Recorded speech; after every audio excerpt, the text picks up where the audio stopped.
Funding for Big Cypress Swamp, the Western Everglades, is provided by the Collier County Tourist Development Council, the South Florida Water Management District, the Friends of Big Cypress, and the Friends of Fakahatchee.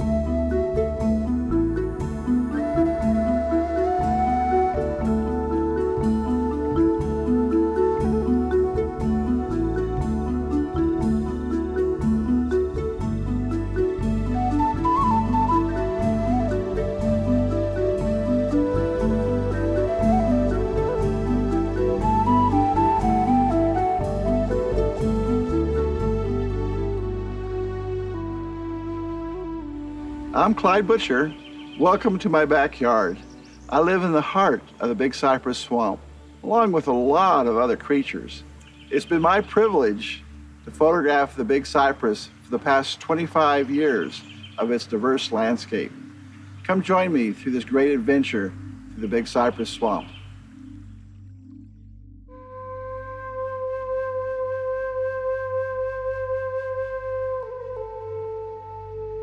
Ours is a water world, from salty seas to freshwater lakes, from the ice caps to the rainforests, from crystal aquifers to the rivers that flow through our veins. Water makes up 70% of the Earth's surface. Who would have guessed that one of the most plentiful things on Earth would suddenly become one of the most valuable?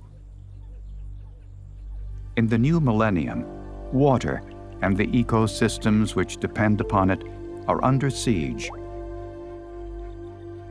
This crisis is being played out vividly in our wetlands. South Florida contains some of the most famous wetlands on Earth. Most folks know about the Eastern Everglades, made up of a national park and water conservation areas which encompass a sea of grass stretching as far as the eye can see. Less well known and perhaps even more mysterious and varied is its neighbor to the west, the Big Cypress Swamp. Together, these two areas form one huge ecosystem.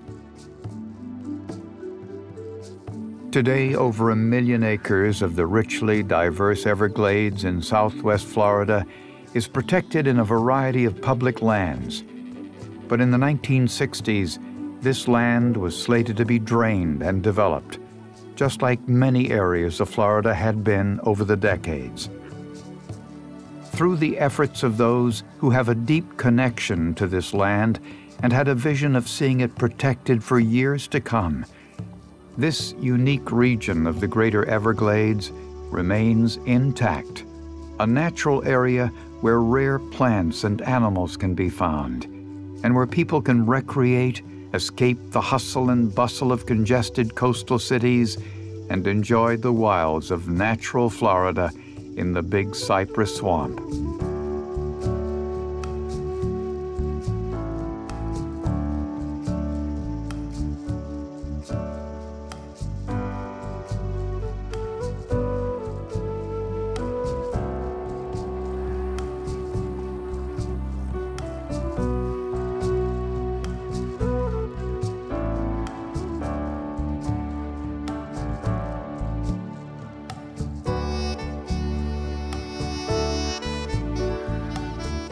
Big Cypress itself is a jigsaw of wildlife refuges, parks, and sanctuaries, recreational areas, private camps, and Native American communities.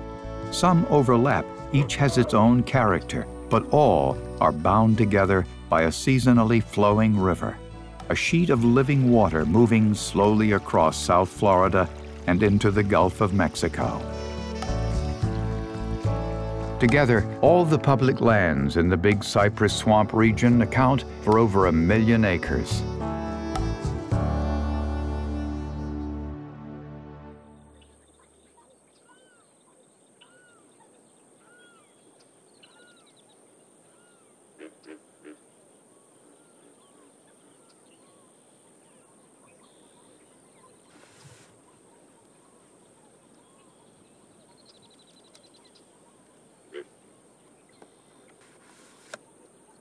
One of the main reasons I started in my black and white photography is when my son was killed in an automobile accident.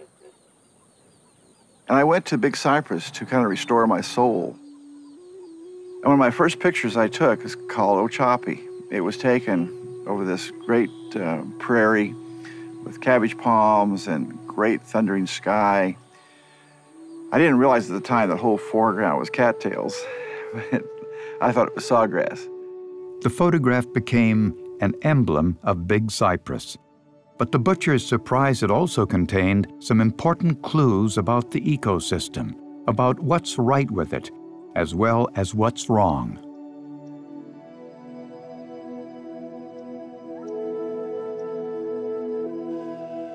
Humans are native to Big Cypress. We've been here for thousands of years. The earliest people settled in the 10,000 islands. They dined on the local fish, scallops, oysters. They tossed aside the shells, forming middens, which are still in evidence today. By the 1500s, Spanish conquistadors and English explorers arrived on a feverish quest for gold. For the most part, they were disappointed. No treasure, no mythic fountains.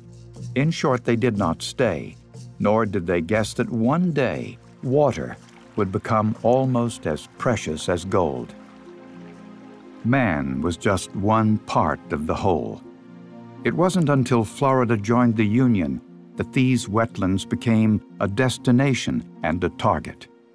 And it's not a coincidence that this is where the Seminoles gravitated towards when they had to move south. You know, the U.S. Army soldiers who tromped through, they thought this was, a horrible place. They said it was abominable, a hellhole, a godforsaken swamp that we should leave to the Indians, loathsome and horrible and terrible and impenetrable. But the Indians saw that this was a place that could support life. The last century has not exactly been a model of restraint. The Everglades and Big Cypress and South Florida's natural resources were always seen as a commodity to be exploited, not just by evil, greedy people, but by progressive, conservationists, well-meaning people who saw a wasteland.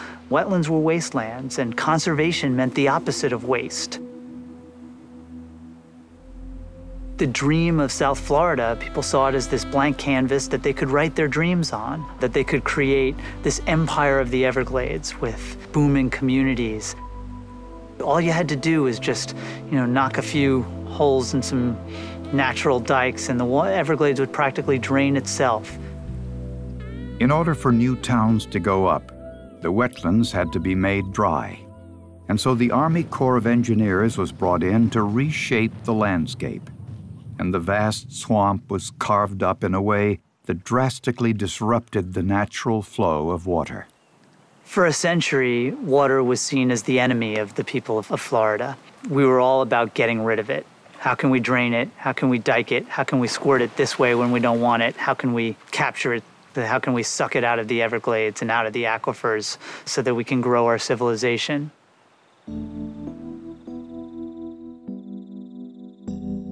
When the Everglades National Park was first proposed, it included a large portion of the Big Cypress Swamp. But Congress did not approve the full purchase, and Big Cypress Swamp portion was subsequently bargained away. 20 years later, this unprotected area faced its most severe threat to date, the building of an international jetport.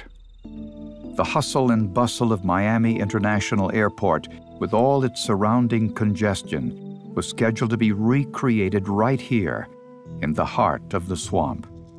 Dade County officials made speeches about man's manifest destiny to conquer the wilderness. They promised to raise that useless bog and pave it over. Envisioning a city of 500,000 people, they rushed to build the first runway so that the first plane could land. But they overplayed their hand. They didn't understand that, this was the Earth Day era. And people were starting to understand that, the water we drink, the air we breathe, the landscapes we like, that it's important to people as well as to the bugs and bunnies and yellow-bellied sapsuckers.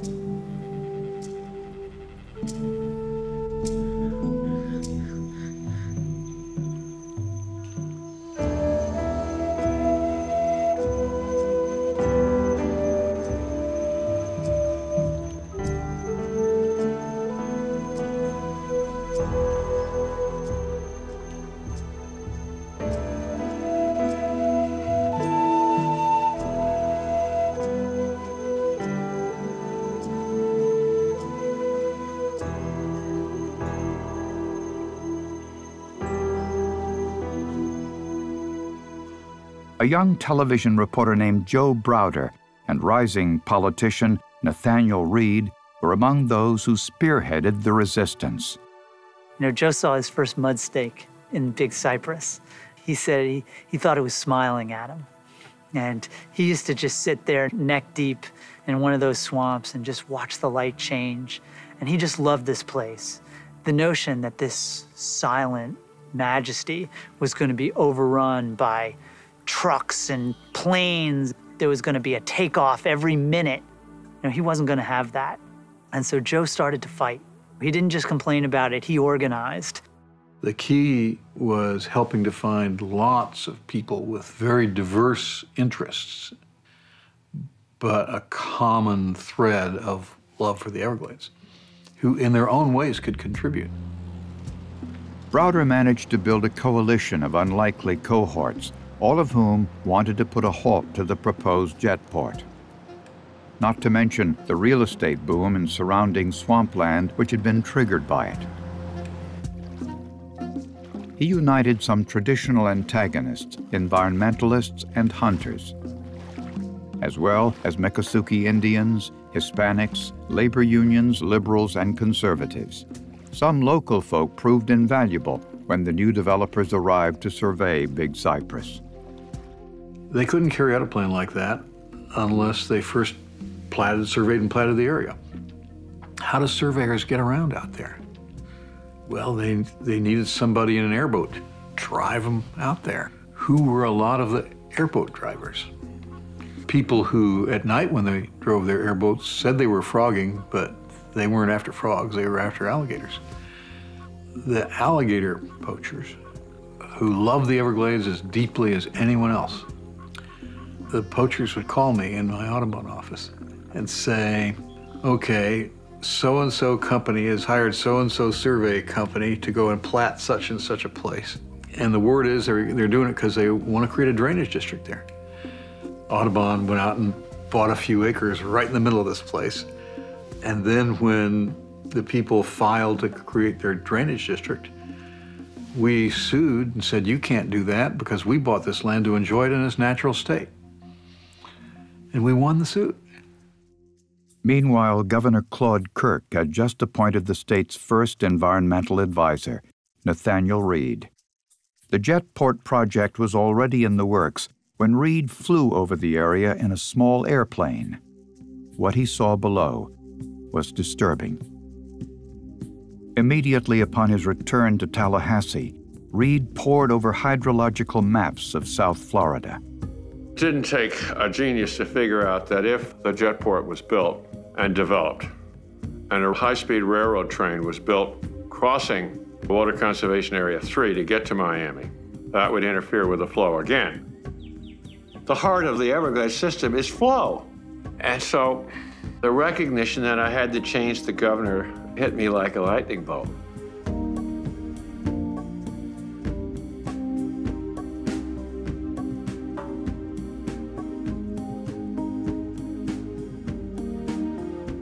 I unfolded on his desk aerial photographs, wonderful drawings that I had prepared showing the flows, and a huge sphere of influence of the potential development around the Jetport, and a major artery between the Jetport and Miami.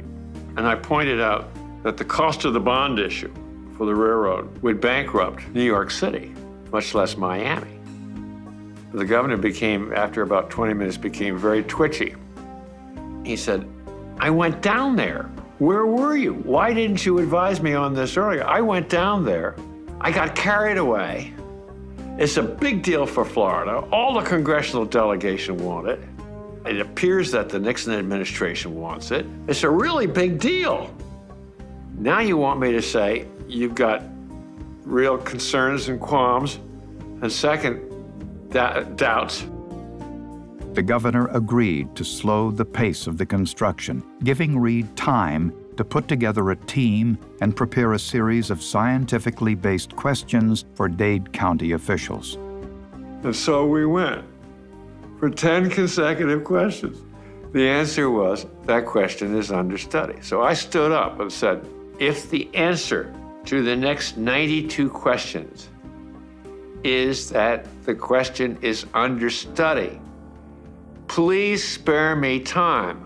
I've got a lot of things else to do in life than sit here and listen to that answer. And Hall put his finger out like this and said, you are a white militant, and you're destructive. And he pointed at Browder and said, you're a white terrorist. And with that, the whole room erupted. Everybody stood up, began shaking their hands, fists at him, and he said, you're damn right everything's under study, you bunch of nerds. You're not gonna get an answer out of me today, if ever. And with that, the 80, 90 of us walked out. But of course, the press corps, I wish there was televised. Every writer from Palm Beach Post, Sun Sentinel, Miami Herald was there. The New York Times was there. You name it. The AP, the UPI, everybody was there. It was the damnedest, most unbelievable show. I went to a telephone, called the governor up, and he said, they've blown it. Reed later became Assistant Secretary of the Interior under Nixon.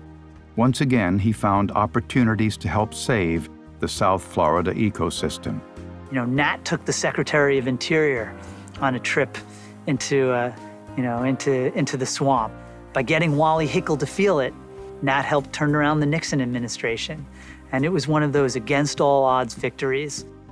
Stopping the Jetport was only one of many battles. Big Cypress was still vulnerable. Many smaller developers didn't give up until the very end. People with real dreams. These were people without a lot of money who'd invested in a few hundred acres here or a few thousand acres there, and they had these enormous visions of wealth pouring into their land if it could only be drained. Those people got really upset. Some of them put up wanted posters out on the Tamiami Trail saying, God will reward any man who accidentally shoots Joe Browder or Nathaniel Reed or Bob Graham. They were accused of using underhanded methods, swaying public opinion by bringing Julie Nixon Eisenhower to a low snake-infested lake bed several miles south on the Tamiami Trail, and waded Julie into the Roberts Lake swamp to portray before the nation on TV. Despite all threats by the people who wanted to drain the swamp, the Jetport project was halted. Miles of privately owned lands were obtained to protect the swamp. Through this effort, the Big Cypress National Preserve was born. Otherwise, the green western lands would soon look like the overdeveloped East Coast. In an effort to include the local folk who had helped stop the Jetport, those who had long made Big Cypress their home and had put themselves on the line to save it, a new concept was born. Why not make it a preserve? A place that would protect the natural world from being paved over, but which allowed limited hunting, which made it possible for camp owners to keep their family cabins, which gave the native people the legal right to continue their way of life. There was a growing recognition that a compromise would be better for this unique region rather than losing it altogether. The goal was to protect a vast area of the swamp while continuing to allow for traditional uses that have occurred for decades. And why alienate the very people you may need to stand up for Big Cypress in the future? But was this doable? Would man reconsider his abusive relationship with nature and turn things around? Big Cypress National Preserve was created by Congress in 1974, and it's unique in the fact that it's one of the first national preserves within the National Park Service in the United States. And it came about through a compromise between environmentalists and sportsmen's groups and conservationists who all came to the table recognizing that they needed to protect this area of South Florida to ensure the water flow from the Big Cypress Swamp into the 10,000 Islands in Everglades National Park. This was crucial. The original ecosystem had been vast. It started with the water flowing down the Kissimmee River and into Lake Okeechobee. During the summer storms, the lake would spill over its lower bank in an enormous sheet. This was the beginning of what author Marjorie Stoneman Douglas called the River of Grass. From there, the water would evaporate and form clouds. The winds would blow the clouds west, and the water would return as rain.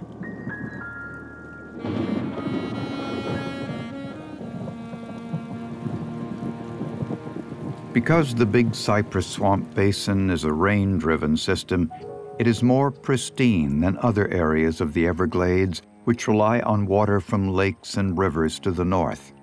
Water off this land flows eastward into important water conservation areas and southwest into the 10,000 islands, replenishing and purifying them both. It's a lifesaver, but the system is not undamaged.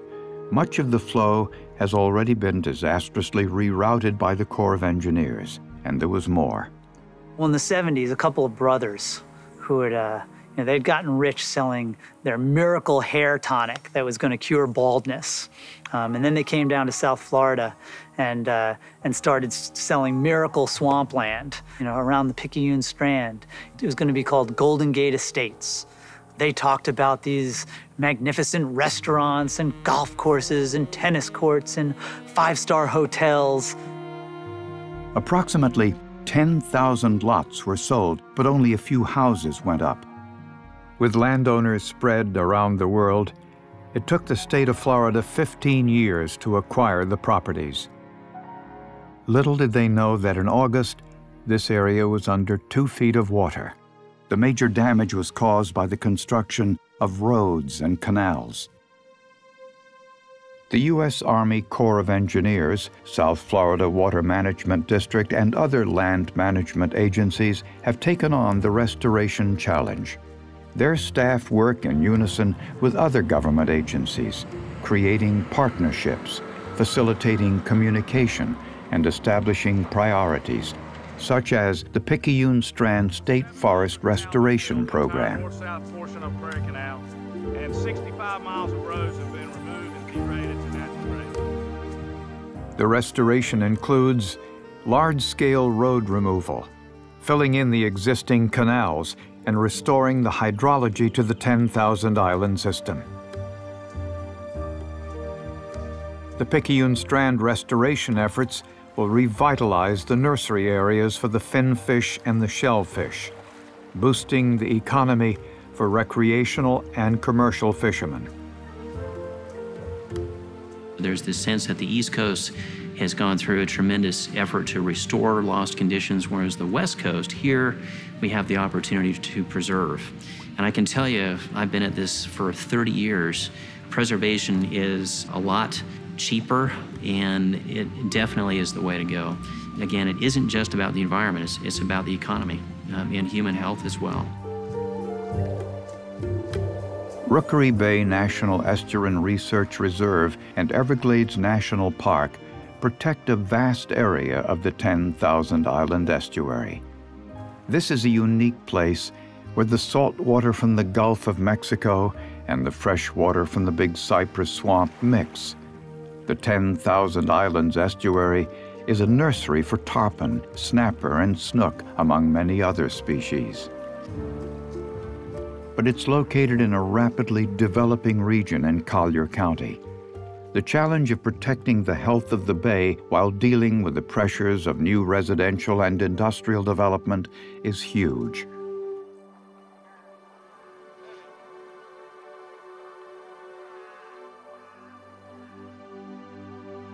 The public land managers within the Big Cypress Swamp work together to protect the incredible diversity of plant and animal life within its boundaries.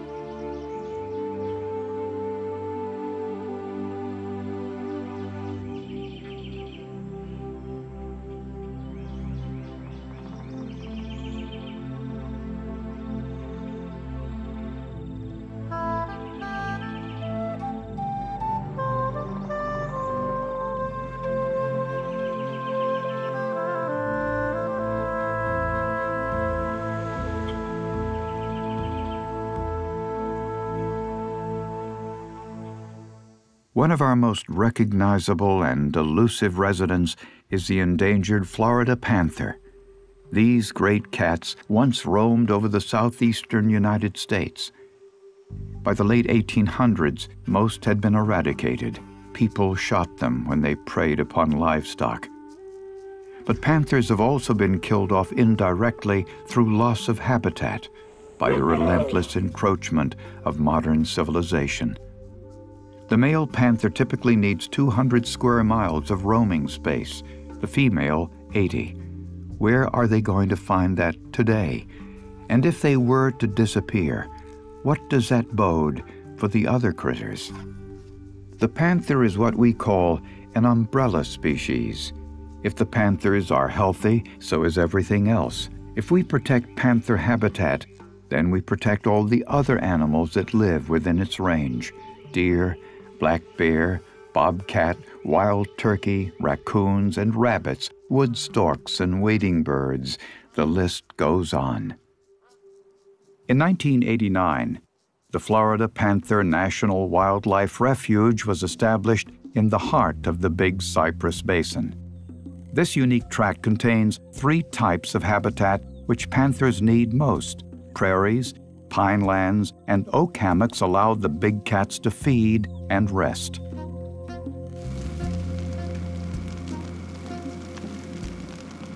Controlled burning is practiced in this area, as well as on other tracts throughout the Big Cypress Swamp Basin.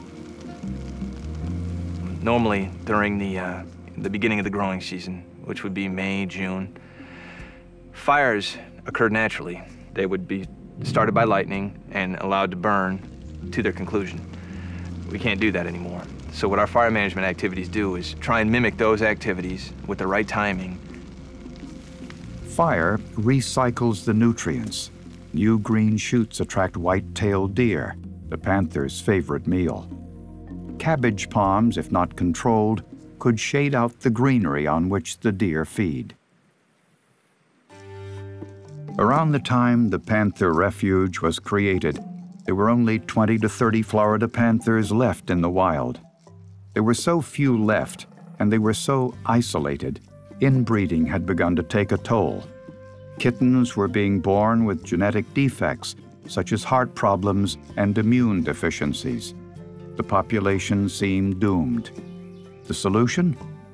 Mail-order brides from Texas. 8 healthy female cougars were imported by wildlife agencies.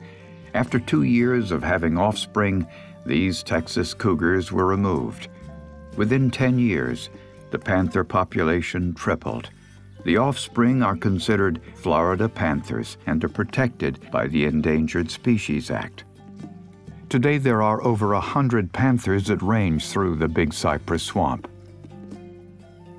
While safely sedated, the panthers are fitted with radio collars.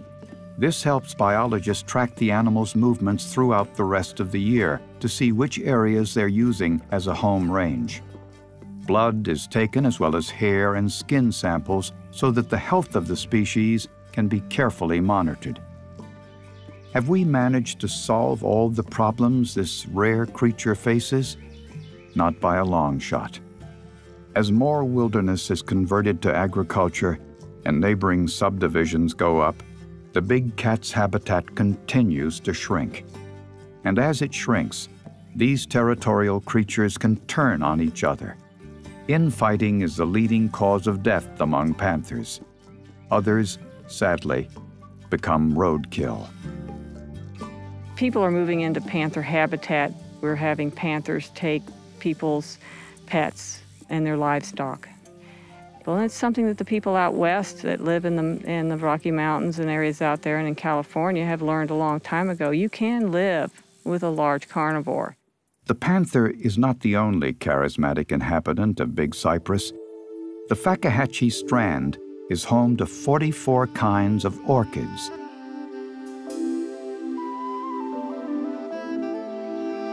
Most mysterious of all is the Ghost Orchid. I've seen the Ghost Orchid in a little rain shower, and little water droplets will hit it and it'll just bounce like a ballet dancer. We've seen now about 310 different ghost orchids. Fakahatchee is the orchid capital of the United States. It is the largest strand swamp within the Big Cypress Swamp system. Basically, strand swamps are elongated channels or shallow valleys in the limestone that have been eroded over the past 5,000 years. Strand swamps have several features which make it an ideal home for orchids and bromeliads. First, there is the water, a seasonally flowing river. In winter, as the leaves fall from the trees, they sink to the bottom and become peat and muck. During the dry season, the riverbed acts as a sponge, releasing moisture and defending the tropical plants against fire and drought. A canopy overhead provides shelter. This green umbrella holds in the humidity and protects the more delicate plants from frost in the coolest months. It's also a shield against the wind and the sun, which can dry everything out with its UV rays. Most of these plants are called epiphytes, which means they grow on trees without causing any harm. They were brought here by migrating birds from South America and the Caribbean islands. Some plants may have arrived on the winds of hurricanes. There is only one known insect which can pollinate the ghost orchid, the giant Sphinx moth.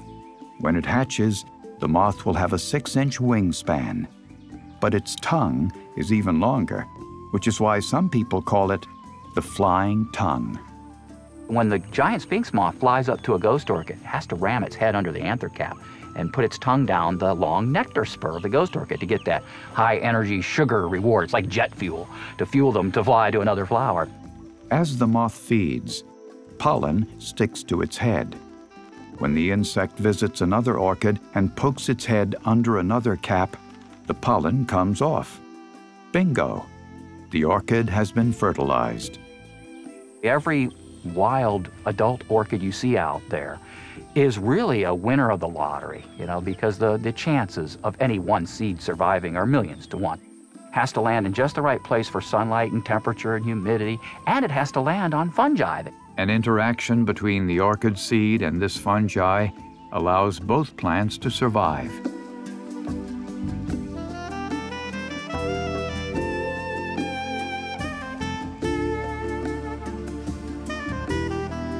For me, it all got started with the romance of the ghost orchid and how Mike did it.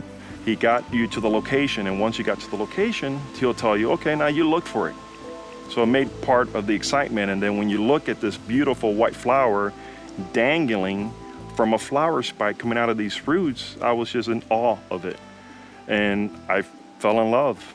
And I've been lucky enough and fortunate enough to be one of the few people that have been out here in the middle of the night to smell its fragrance, which is a beautiful scent. We all try always to describe it. It's really funny when you get 4 or 5 men out here trying to explain a perfume. We came in, must have been about 8 o'clock, yeah, it was 9 o'clock. Sunset. It was just after sunset, and we would stay out here till almost 2 o'clock in the morning. Long time. Every 30, 40 minutes, climb up the ladder, go and sniff this ghost, and then your favorite question to ask, what does it smell like? You got your notepad out, okay, what does it smell like? I'm ready. I'm like, well, it's really hard to explain. It's a very clean smell.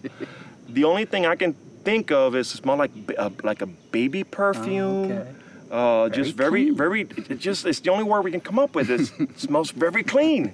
What word have you come up with? I can't do any better. It's just very, very clean. Very clean. Finally got your girlfriend to go up there on the ladder, and so we waited for her to come down. And what did she say? We got a woman's perspective for a minute. Perspective. They know how to, talk about odors or at least describe them. We don't even know colors. and so we're expecting to find out. Finally, we're gonna know what a ghost orchid, smells like. No pad in hand. Is right. And what did she say? Clean. Almost dropped the notebook. The warm, wet South Florida climate, which allows the ghost orchid to flourish, also has its drawbacks. It serves as an incubator for many less desirable invaders. When Brazilian pepper was sold as a yard plant back in the 1930s, the birds gobbled it up and spread it around. Solid stands of Brazilian pepper now cover tens of thousands of acres in the Big Cypress Swamp. This has led to an ongoing battle. In order to ensure the biological integrity within the Big Cypress Swamp, land managers must constantly deal with the intruders. That's what we're trying to do here in Big Cypress, is get rid of a lot of this stuff that doesn't belong here, and we're making good progress. Even native plants can become a menace. As it turns out, Clyde Butcher's iconic photograph was made possible through the incursion of phosphorus-based fertilizer. It seeped down from tomato farms, which flourished during the 1950s. And that's how the cattails took off. There was one point where I said to myself, maybe I shouldn't be showing this because it's all from the cattails. And then I said, well, maybe it's important to show it. The cattails are a necessary part of the Everglades. They just aren't necessary in large quantities. When you see a large quantity, you know man's been messing around.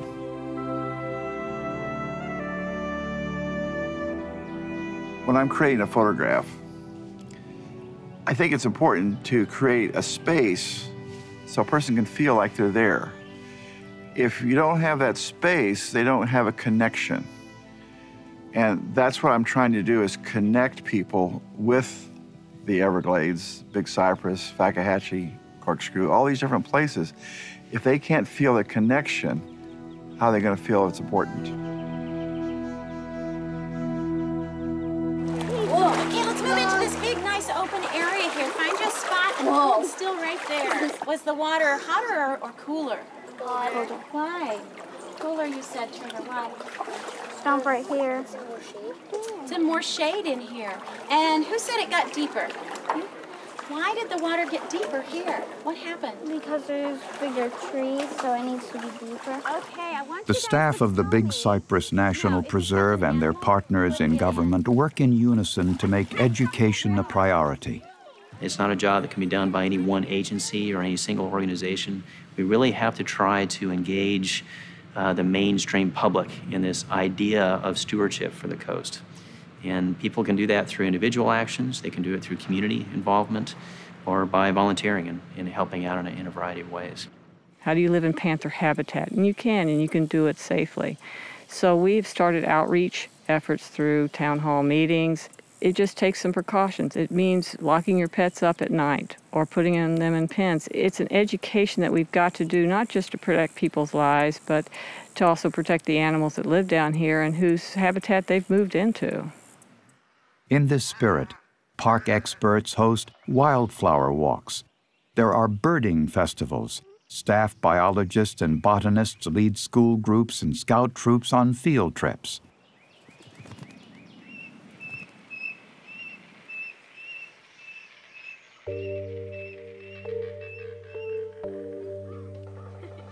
A lot of them have a lot of fears before they come out. They think this is going to be a big, dark, scary, smelly swamp with all kinds of alligators and snakes and scary things. We go in the classroom beforehand to give a program, and that kind of dispels some of those fears. And then once they get out here and step to this spot and look into the swamp and see this clear water and see how beautiful it is, they kind of calm down. We use radio telemetry to track a Florida panther, which is a beanie baby with a radio transmitter on it. They use the same equipment as our biologist uses to track the Florida panther. We use GPS and landmarks to record the location of the panther once we find it. And then we start in doing activities on animals, vegetation, water, soil, and weather. I'm hoping that this gives them that foundation to build on and an interest in the natural world and create an awareness that maybe will carry through and they can be better stewards in the future. Did you realize that you were coming to a national preserve today? Yep. Yeah, Big Cypress National Preserve. It's part of the National Park Service. To know the swamp, you have to get into the swamp. Surprise number one, air conditioning in the swamp. For me, the highlight of any week is a swamp walk with people that want to see the Big Cypress Swamp. And they're always in for a treat because they're going to enjoy some portion of the Amazon of Florida. And that's part of what the Big Cypress Swamp experience does for you. It forces you to slow down and just take it in real time. I tell people on the swamp walks, we have to do everything out here slowly in order to be safe and have fun. All right, thank you. Very much. People don't have any idea what Big Cypress is until you walk through it and feel it. You've got to be connected, and doing those swamp walks really connects people. And as we take the people through the swamp walk, we stop. They explain some of the ecosystems, and they try to make everybody be quiet for 5 minutes. It's hard to get people in this civilization quiet for 5 minutes, but it's pretty effective. And all of a sudden, they start breathing into it a little bit more.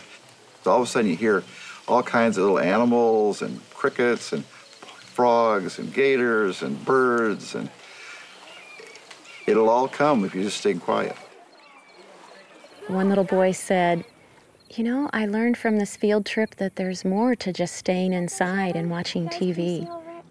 It's called paraphyte, and it's really important stuff out here in the swamp. In fact, right here where we are, where the water isn't too deep, this is actually going to dry down. Probably about March, April, May.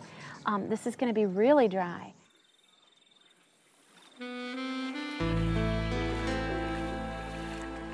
For folks who love the outdoors, the Big Cypress Swamp region offers countless recreational opportunities, including the head of the Florida Trail System.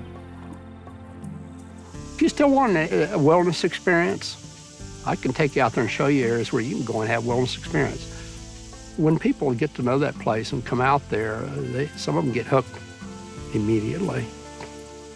There's places I guarantee you can hike and you're not going to run into anybody.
old friends Stephen DeLine and James Hoss Cartwright are the longtime co-owners of a hunting cabin on the 3 acres within the preserve. The family camp is a place to relax and to listen to old stories, to hunt and explore the surrounding wilderness. It qualifies as exempt land, and their rights to it are ensured by a congressional mandate, which recognizes that hunters and sportsmen worked alongside conservationists and environmentalists to help create the Big Cypress National Preserve. Hunting and off-road vehicle use are allowed within the preserve. Typically, the hunting season takes place in the fall of the year, and then, of course, turkey hunting takes place in the spring of the year. Off-road vehicles are allowed within Big Cypress National Preserve along a designated backcountry trail network. Recreational use continues to allow for traditional pursuits such as hunting and access to backcountry camping. We also provide for the traditional and customary rights of the Miccosukee and Seminole tribes of Florida. Leroy Hannah Osceola, a descendant of the famous chief, and his wife Cassandra, are raising their family in Big Cypress. I've been teaching them since they were little. They know how to do certain things. I'm getting ready to teach them how to do the silver now. But they do the carving, and they can build the houses, the chikis, stuff like that. So it's pretty good, because their relatives that live on the reservation, they don't know how to do much. They don't really have any chance to learn, because everything's given to them, you know. We're trying to keep our identity strong so outside people don't tell us and come to us and tell us who we are. There's just a handful of us now, because everybody migrated into other areas. Well, I worry about how the kids or the next generations are going to survive, and that's what I think about. That's how we were taught when we were little, and that's how we've always been taught, my grandparents and my fathers and all that. So that's what we live by. In addition to being an oil painter, Osceola is also a traditional craftsman. In his gallery on the Tamiami Trail, he creates silver jewelry and wooden sculptures. I do sterling silver jewelry.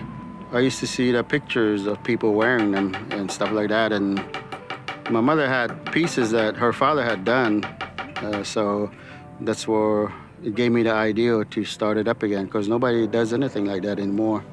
If you see one of the photographs of one of my grandfathers, Chief Osceola, he's wearing them, you can't forget where you come from, so that's, to me, it's part of history, what I'm leaving behind. But I can say these words because I live out here. This is my land. I'm not some foreigner coming here and, you know, making up stuff. That's what my grandfathers told them a long time ago. The cultural and spiritual identity of the Osceola family and other Miccosukee and Seminole people is embedded in the Big Cypress Swamp landscape. And they are not the only ones who feel this way. I'm not ashamed to say I love that place. Several of the people that I grew up with and people I came to know, old-timers, felt likewise. Some of them were totally uneducated people. They'd fought in the wars, came back. They had all kinds of mental stress from being in Korea, World War II, and that was their sanctuary. That kept them sane, they said, going out there and just getting away. I call it the Cypress Cathedral. That's where I find God, feel closest to the Creator, is out there. To us old-timers, it's the Big Cypress Swamp. We call this place over here now the Western Everglades.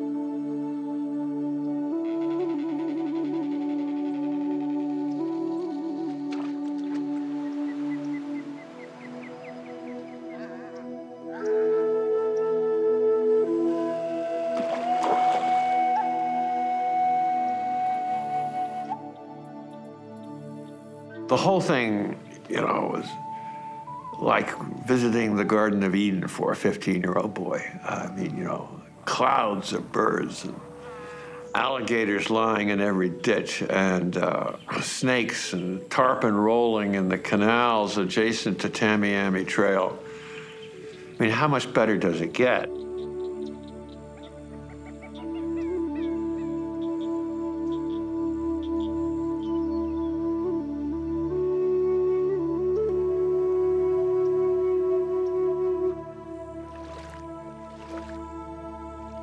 We just couldn't live without going to the Glades, going to the Big Cypress, going to the Bay.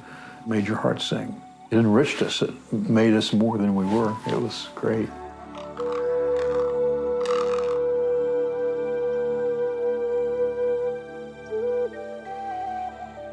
There's no place else in the world like the Big Cypress Swamp. It's really fantastic. The biological diversity here is incredible. It has great biological productivity because it's a wetland-based system. It's where the tropics meet the temperate zone. Now, there's just no place else on the planet where you find this combination of habitats. People ask me all the time, why black and white? When my son was killed and I went to black and white, I started doing it coming from the heart. It keeps everything the same importance. A tree, the sky, the water, it's all variations of grays. And it becomes one. And nature is one. So when the black and white brings it to a oneness that you can understand everything is interrelated. Whether the incentive to take care of the Big Cypress Swamp and the Everglades is scientific, recreational, spiritual, or economic, there is profound concern over the future of this priceless ecosystem. Restoration of the South Florida wetlands has stumbled badly in the political and economic climate of the new millennium. The environmentalists, they like to say that the Everglades is a test. You know, if we pass, we may get to keep the planet. It's going to be a test of our scientific ability, you know, our planning ability, test of sustainable development, whether we can say, we can step back a little bit and say, hey, there are some places that man's footprint cannot go. South Florida is the model for multi-billion-dollar ecosystem restorations that are supposed to revive the Great Lakes, Puget Sound, the San Francisco Bay Delta, the upper Mississippi River, and Louisiana's coastal wetlands. And if we can't save South Florida, you know, the most studied wetland in the world, what can we save?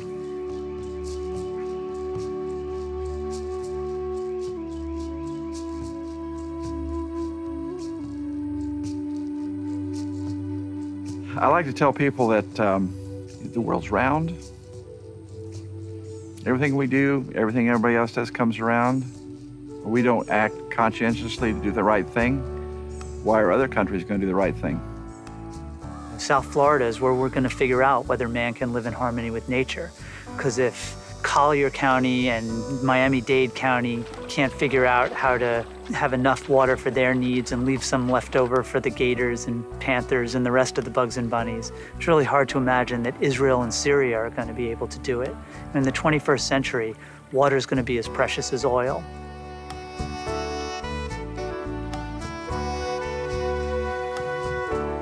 In Collier County, tourism alone is over $1 billion a year. Fishing and boating, for example, $200 million a year coming into this county alone. And when you think about how those industries tie into sustaining the health of these estuaries, they're vitally linked. We can't have a strong economic base in tourism and fishing and boating without having a healthy estuary like Rookery Bay and the 10,000 Islands.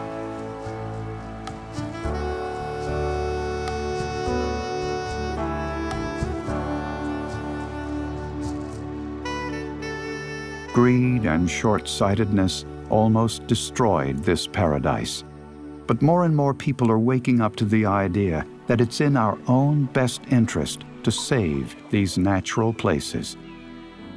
The drinking water, upon which South Florida depends, is located in the aquifers under these swamps. The spirit of cooperation has saved Big Cypress Swamp in the past. Its future may depend upon new coalitions between environmentalists and the traditional community, between positive local action and promises kept by the federal and state governments. You know, there's already this broad political consensus from right-wingers and left-wingers and buffalo wingers. Everybody wants to save the Everglades and Big Cypress.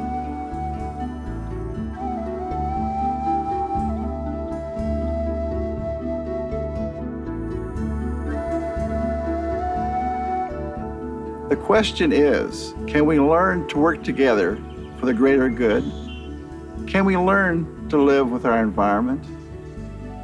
Will my grandchildren be able to experience these great landscapes? The answer is in me and you.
Funding for Big Cypress Swamp, the Western Everglades, is provided by the Collier County Tourist Development Council, the South Florida Water Management District, the Friends of Big Cypress, and the Friends of Fakahatchee.